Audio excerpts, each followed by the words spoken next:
नमस्कार मित्रांनो, जय ज्योती जय सावित्री.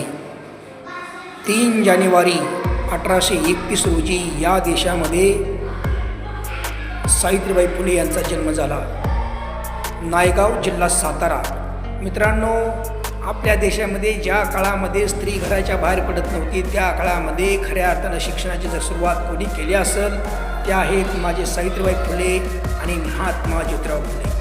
मित्रांनो, आज त्यांची जयंती 3 जानेवारी हा त्यांचा जन्मदिवस आणि हा जन्मदिवस बालिका दिन म्हणून त्या ठिकाणी मोठ्या उत्साहाने साजरा केला जातो. वयाच्या 9व्या वर्षी महात्मा ज्योतिराव फुले यांच्याशी त्यांचा विवाह झाला आणि पतीने आपल्या पत्नीला म्हणजे सावित्रीमाईंना शिक्षणासाठी आपल्याला सुरुवात केली.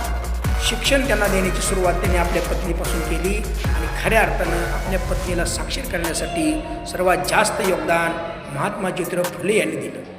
मित्रांनो, हे शिकत असताना आपण शाळेत जात असताना ज्या काळामध्ये स्त्री समाजामध्ये बाहेर पडत नव्हती, घराच्या बाहेर येत नव्हती, अशा काळामध्ये मित्रांनो महात्मा ज्योतिराव फुले यांनी आपल्या स्त्रीला, आपल्या पत्नीला शिकवायला सुरुवात केली. हे करत असताना अनेक कर्मठ लोकांनी त्यांना त्रास द्यायचा प्रयत्न केला, परंतु त्रास दिल्यानंतर मागे हटणारे ते महात्मा ज्योतिराव फुलेच असते.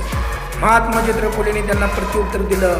प्रत्युत्तर म्हणजे शिक्षणातूनच आपल्या समाजामध्ये, आपल्या देशामध्ये क्रांती होते हे त्यांनी पटवून देण्यासाठी पहिली सुरुवात आपल्या पत्नीपासून केली आणि आपल्या पत्नीला साक्षर बनवलं. या देशातील पहिली शिक्षिका म्हणून सावित्रीबाई फुले यांना मान मिळतो. मित्रांनो, हे सगळं करत असताना त्यांनी पुण्याच्या भिडेवाड्यामध्ये 1848 साली मुलींची पहिली शाळा काढली. मित्रांनो, त्या काळामध्ये मुलींना शाळेत पाठवणं म्हणजे अतिशय कष्टाचं काम होतं. कुणीही मुली शाळेत जात नव्हत्या. अशातच महात्मा फुलेंनी शाळेला सुरुवात केली आणि आपल्या पत्नीला शिक्षक म्हणून त्या ठिकाणी नेमलं. हे काम करत असताना समाजातील कर्मठ लोकांनी माझ्या सावित्रीमाईंना त्रास देण्याचा प्रयत्न केला. त्यांना कोणी दगड मारलं, कोणी खरकट पाणी फेकलं, कोणी चिखल फेकले, परंतु या सर्वावर मात करत या कर्मठ लोकांना उत्तर देत त्यांनी शिक्षणातून आपली क्रांती करत गेल्या आणि शिक्षणामधूनच आपल्या समाजात क्रांती होते हे त्यांनी त्यांच्या कृतीतून समाजाला पटवून दिलं.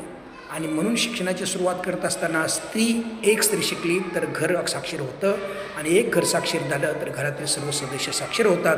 हाच मंत्र आपल्या सर्वांना ज्ञात आहे. म्हणूनच या ठिकाणी शिक्षणाची सुरुवात 1848 साली मुलींची शाळा काढून सुरू केली. माझ्या सावित्रीमाईंनी काय काम केलं हे सांगत असताना मला एवढंच सांगायचं आहे की सती जाणाऱ्या ज्या स्त्री आहेत त्यांना